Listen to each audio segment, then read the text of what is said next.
Lahat tayo ay may pangangailangan. At yan ang dahilan kung bakit tayo nagtatrabaho. Pero kadalasan, hindi sapat ang kinikita natin sa trabaho, kaya hindi rin natin natutustusan lahat ng pangangailangan natin. Kaya naman, di natin maiwasan na mag-isip ng dagdag na pagkakitaan, lalong-lalo na ang magnegosyo. Sa panahon ngayon, hindi biro ang mag-umpisa ng isang negosyo. Ayon sa mga eksperto, para maging successful ang negosyo mo, kailangan ang mga sumusunod. Una, dapat ang produkto mo ay kailangan ng tao. Pangalawa, ang produktong binibenta mo ay dapat na highly consumable or yung madaling maubos para laging may repeat business ka. Pangatlo, dapat abot kaya ng tao ang produkto mo. Mas mura pero di na isasakripisyo ang kalidad. Pang-apat, dapat may magandang kita sa negosyo mo para hindi ka lang umaasenso, lalo ka pang gaganahang magpatuloy hanggang lumaki ng husto ang negosyo mo. At pang-lima, dapat ang negosyong napili mo ay pangmatagalan at hindi seasonal. Ibig sabihin, tuloy-tuloy ang takbo ng negosyo mo anumang panahon. May negosyo ba sa panahon ngayon na kuha ang lahat ng ito pero di malaki ang puhunan na kailangan mong ilabas? Meron. Ganito ang oportunidad na ipinagkakaloob ng isang kumpanyang matagal-tagal na rin sa larangan ng pagnenegosyo. Ipinakikilala ang V-Mobile Technologies Incorporated. Ang V-Mobile Technologies Incorporated ay itinatag noon pang April 2008. Ito ay isa sa mga subsidiaries ng Penta Capital Group of Companies na isang kilalang independent investment house sa Pilipinas. Ang ABS-CBN, San Miguel Corporation, EDSA MRT Holdings, Coca-Cola Bottlers, at SM Investments Corporation ay ilan lamang sa mga kliyente ng Penta Capital Group of Companies. Pinatutunayan lamang nito kung gaano katatag at ka-established ang V-Mobile. So anong oportunidad sa pagnenegosyo ang binibigay sa atin ng V-Mobile? Ito ay walang iba kundi ang e-loading or prepaid loading business. Alam na natin na marami na ang naglo-loading business ngayong panahon. Kahit saan ka pumunta, tiyak na may mapagloloadan ka. So ang tanong, ano naman ang pinagkaiba nito sa loading business na ino-offer sa atin ng V-Mobile? Sa pangkaraniwan o tradisyonal na pamamaraan, para makapag-umpisa ka ng loading business, kailangan mo ng mga sumusunod.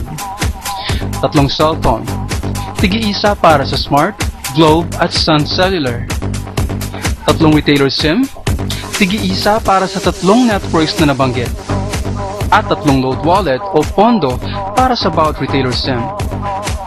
Karaniwang umaabot sa 8,250 pesos ang puhunang kailangan mo para makapag-umpisa ng loading business sa tradisyonal na paraan. Malaking halaga ito para sa karamihan sa atin, kaya hindi lahat ng Pilipino ay kayang mamuhunan sa ganitong negosyo.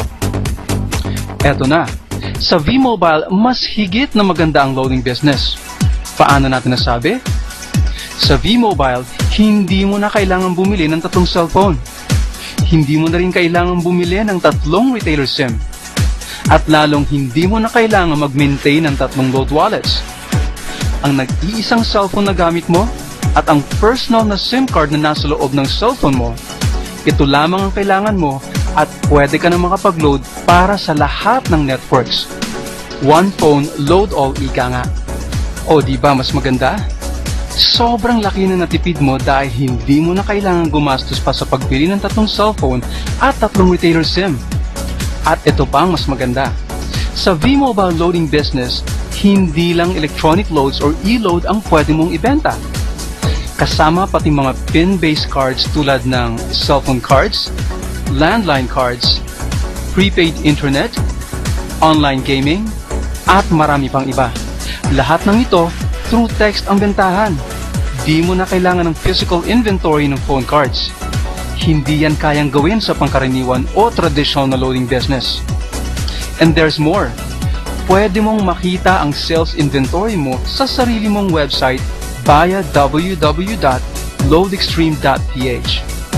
Ang LoadExtreme ang tawag sa system na ginagamit ng V-Mobile na siyang nagbibigay sa lahat ng V-Mobile members ng access sa tatlong networks. Kaya nga isang cellphone lang ang kailangan mo. So kung sa traditional na paraan ay 8,250 pesos ang aabuti ng puhunan mo, magkano naman ang puhunan mo sa V-Mobile para maging isang retailer or naglo-loading business? 300 pesos lang. Tiriun mo, nakatipid ka ng 7,950 pesos. Malaking halaga yan. Sa halagang 300 pesos at gamit lamang ang isang cellphone at existing SIM card mo, pwede ka nang magkaroon ng sarili mong loading station. Sakop ang lahat ng networks. Isipin mo, sa isang retailer SIM lang, gagastos ka ng 250 pesos. Isang network lang yan. Sa V-Mobile, ang 300 pesos mo, kaya lahat ng networks. Kasama pati pagbebenta ng phone cards through text lang. Higit na mas maganda, hindi ba? Hindi lang yan. Sa V-Mobile, mas convenient o madali ang pagre-replenish ng load wallet mo. Hindi mo na kailangang magpa-load wallet lagi sa isang dealer. Ang kailangan mo lang gawin ay mag-deposit para sa iyong load wallet sa account ng V-Mobile sa kahit anong branch ng mga bangkong ito. BDO or Banco de Oro, BPI or Bank of the Philippine Islands, Metro Bank at Union Bank. Same day ang crediting ng deposits mo sa mga bangkong ito at walang interbranch charges. Sa V-Mobile, mas madali na talagang mag-umpisa ng loading business. Mura ang kapital, mas maraming kayang ibenta, sakop lahat ng networks, mas malaki ang pwedeng kitain, at mas maginhawa ang pagre-replenish ng load wallet mo.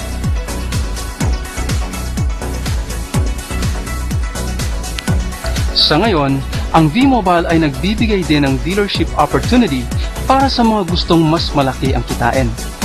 In fact, marami ng dealers ng V-Mobile ang natupad ang kanilang mga pangarap tulad ng pagpapatayo ng sariling bahay, sasakyan, pag-aaral at marami pang iba. Tulad ng pagiging retailer, napakababa din ang puhunan na kailangan mo para maging dealer ng V-Mobile. Magkano? Kumpara sa traditional o pangkaraniwang paraan ng pagde-dealer ng isang loading business na kung saan ang puhunan ay umaabot sa 150,000 pesos. Sa V-Mobile, 2% lang nito ang kailangan mo o sa halagang 3,988 pesos lamang. At hindi katulad ng traditional na dealership, sa V-Mobile, walang monthly quota na kailangang i-meet buwan-buwan. Kumpara sa traditional dealership na isa lang ang paraan ng pagkita, sa V-Mobile, ang dealer ay may 5 paraan para kumita. Pwede kang magsadya sa isang V-Mobile dealer na or sa opisina ng V-Mobile para malaman ang detalye ng mga ito. Ganun pa man, para magkaroon ka ng idea sa kung magkano ang pwede mong kitain. Sa pagiging dealer ng V-Mobile, pwede kang makatanggap ng 30,000 pesos sa loob ng araw, 210,000 pesos sa loob ng isang linggo, at 900,000 pesos sa loob ng isang buwan. Ang lahat ng yan ay nanggaling lamang sa pinuhunan mong 3,988 pesos. Sobrang sulit, di ba? Sa tulong ng V-Mobile, madali ka na makapagnenegosyo. Madali mo na rin matupad ang mga pangarap mo para sa pamilya mo. Ang kailangan mo lang gawin ay samantalahin ang oportunidad na ito. Puntahan mo na ang iyong V-Mobile dealer na nagpakita sa iyo ng video ito at umpisahan ang sarili mong dealership business. Ngayon na!